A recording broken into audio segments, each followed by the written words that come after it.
A pleasure to meet all at last, and welcome back once again to video games that are totally awesome. Now, I will say that this one also tends to spark up a good amount of nostalgia. Anyone who's ever played games on the PS2 might know what to expect from me by this point. Diving into the past might not be very easy to do, considering most of us just feel like living in the present, or possibly the future, depending on which way you look at it.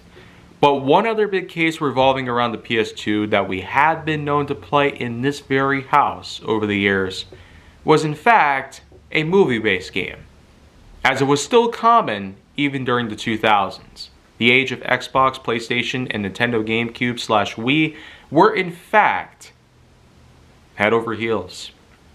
And while today we can in fact expect video game adaptations to be based off of movies, shows, documentaries, etc., they tend to mostly be done in the hands of only a few companies here and there.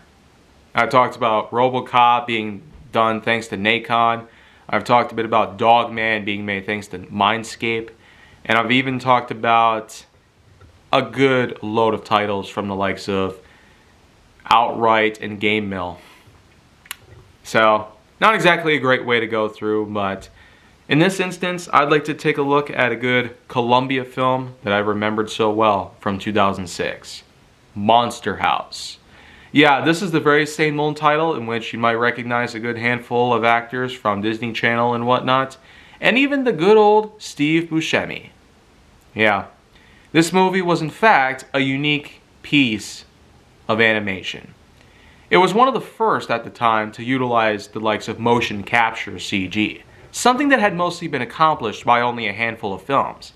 There was Peter Jackson's Lord of the Rings, King Kong, The Polar Express, and a good amount of others.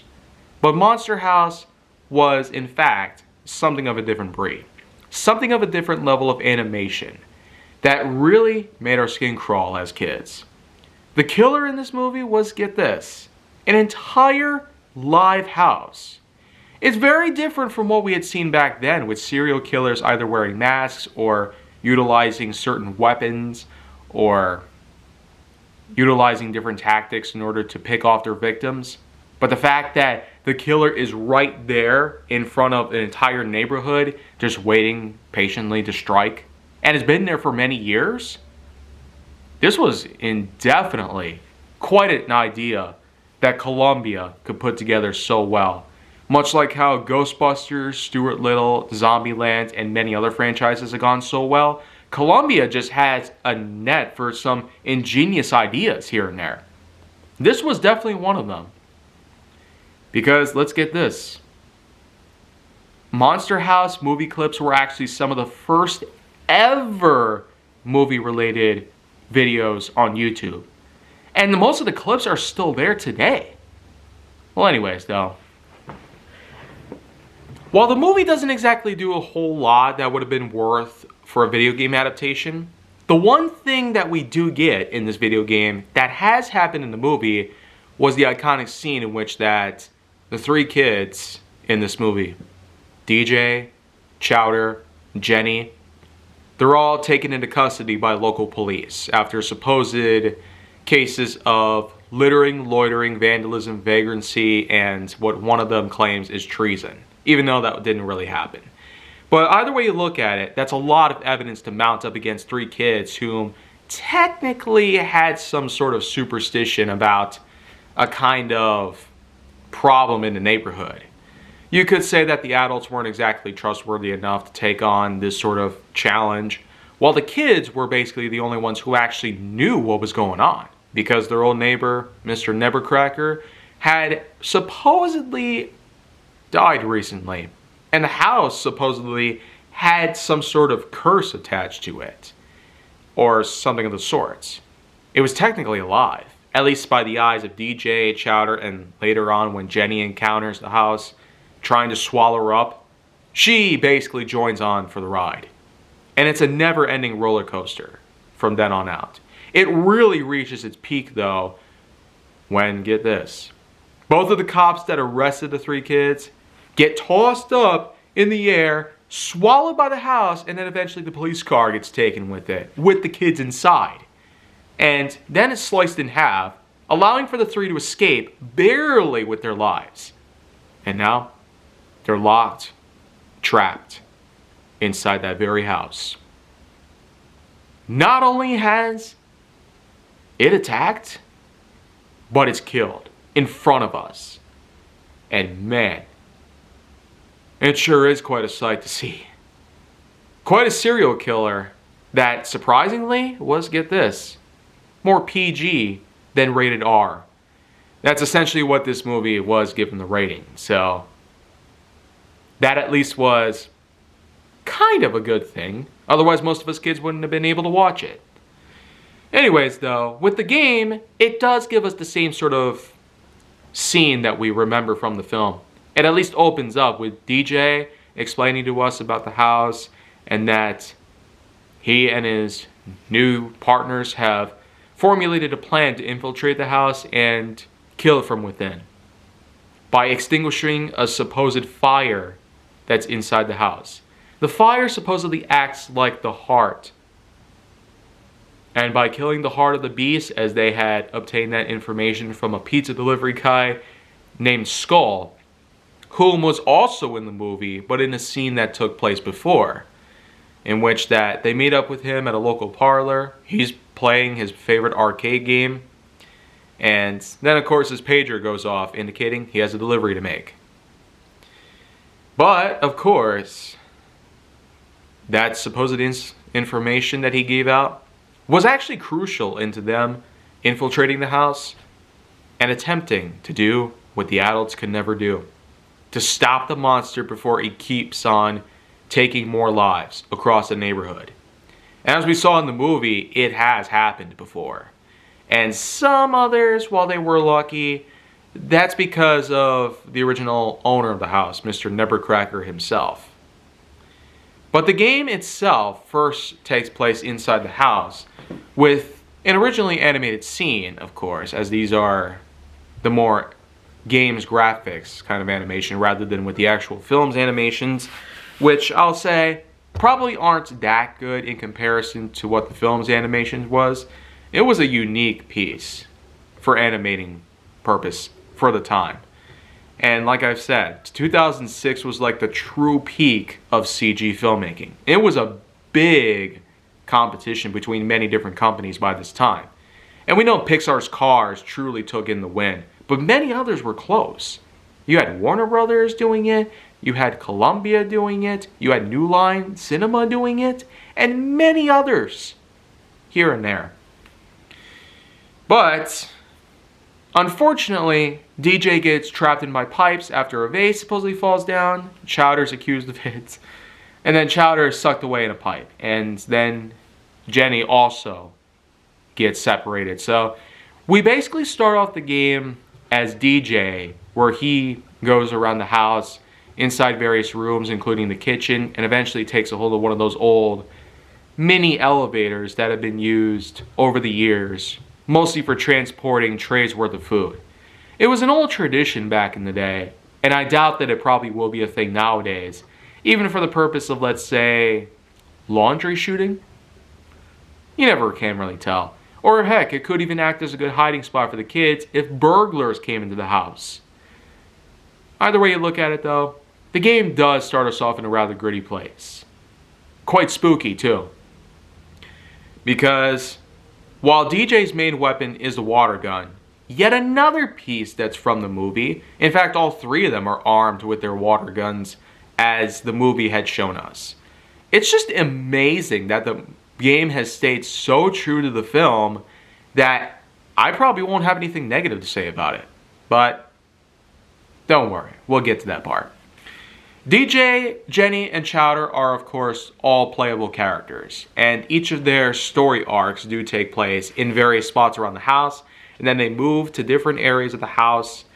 I swear, this house just feels more like probably a giant community here. I mean, you got DJ going through various areas here and there. You have him going through the kitchen at first, then going down that little shaft after he encounters a pipe trying to eat him up, and then you have him going through a creepy hallway with bathrooms, which, get this, are the save spots. They're basically the safe zones of the house. I would have expected the toilets to start spurting water at him or the sinks to start creaking with their faucet tips or something, but no, they're apparently the only spots in the house that have nothing negative about them.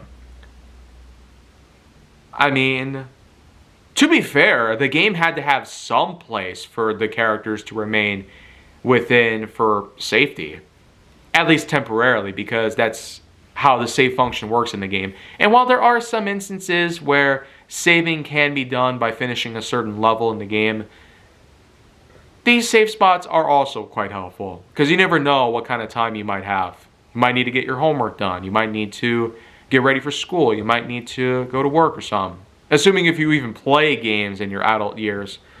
Well, I still admittingly do, even by age 26. Some people ought to have me retire, but I doubt that's going to happen considering all the work that I've been doing with this series and beyond on this channel. Anyways, though, with DJ, Chowder, and Jenny, they all have their different paths to follow, and they all have their different enemies to face, the most common of which are chairs. Chairs that come to life, wooden chairs to be specific, because I seriously doubt that a water gun would actually destroy a metal chair, something that we tend to find a little more often. But while it's technically true that waterborne damage does tend to sometimes cause wood to suffer varying degrees of damage inside and out, I can't be sure that a water gun can actually destroy a chair completely to the point where it turns to dust. I mean, it's kind of realistic for wood to get damaged by water. And in this case, a water gun being shot at a chair. I can't really argue with that logic. Other way you look at it though, a lot of the same sort of stuff happens. You might take damage every now and then, but thankfully there are collectibles that you can find, including cans of soda pop. Yeah, this was back in the days when pop used to be the common nickname for soda, but many people just tend to call it soda or cola depending on which way you look at it. Yeah, way to be in simpler times. But we also have ourselves collectibles in the forms of film reels. Camera rolls that, in fact, do allow for us to get a good look at what kind of art is there. Concept art from the movie, concept art from the game, and many other things here and there. There also are collectibles in the game in the form of symbol monkeys. You find a good amount of those, and you don't really get anything bonus-wise out of them. Which is kind of odd, since that's usually what these sort of collectibles serve. It's just some sort of thing in the game, a fetch quest if you will. Not really something that I would want to do here and there, but it just seems to be a unique gimmick that you find within the game itself. The storyline that unfolds and whatnot. Also, there's bosses in the game, and a good amount of them too. There's a chandelier that comes to life, for instance, and sort of looks like a possessed lady ghost. Yeah, it kind of could get a little crazier from there, but hey, that's the thing about it. Chowder, of course, gets to face off against large amounts of pipes from a nearby laundry room, and DJ also has his own share of bosses that tend to appear just as well.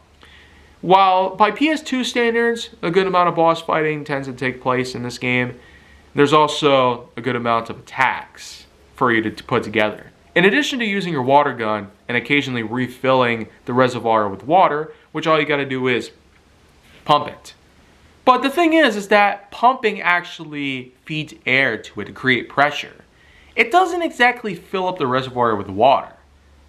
I guess this is a special model of water gun that existed back in the day, in which that the pump was used to fill water into the chamber and the trigger was used to fire.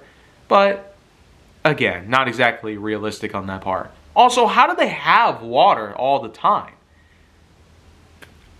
I guess we'll never truly know. Maybe the house itself has its own plumbing, which allows for water to come out of the sinks or something like that. You never can really tell. But most of the rooms in the house don't even have sinks. Well, I guess maybe the restrooms might. I guess there's just a lot of things I've had to talk about in this instance. But when it all boils down to, The kids do eventually make their escape from the house, much like in the movie. And then once they do, the house chases them, also like in the movie. But it's basically just a long, long run, and it goes on and on and on. You have to keep all three of your characters far from the house as possible, and you also got to make them hurdle over various obstacles, which you can barely see coming. And then, of course, once you get through all that, you still have one more thing to deal with. The house himself. Or herself, I should say. Because it turns out that, like in the movie, the game does appropriately give us the context of what happened to Nebuchadnezzar's wife, Constance. Yeah, the thing is, we know that she died. But he didn't actually kill her. No. There was that old urban legend, supposedly, that we got from Bones, a rockster whom apparently visits DJ's house for a little bit before being kicked out by DJ's own babysitter, Z.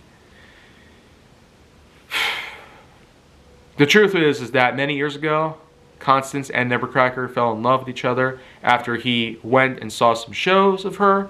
She used to be a star circus attraction, whom apparently got hated by the public for her body.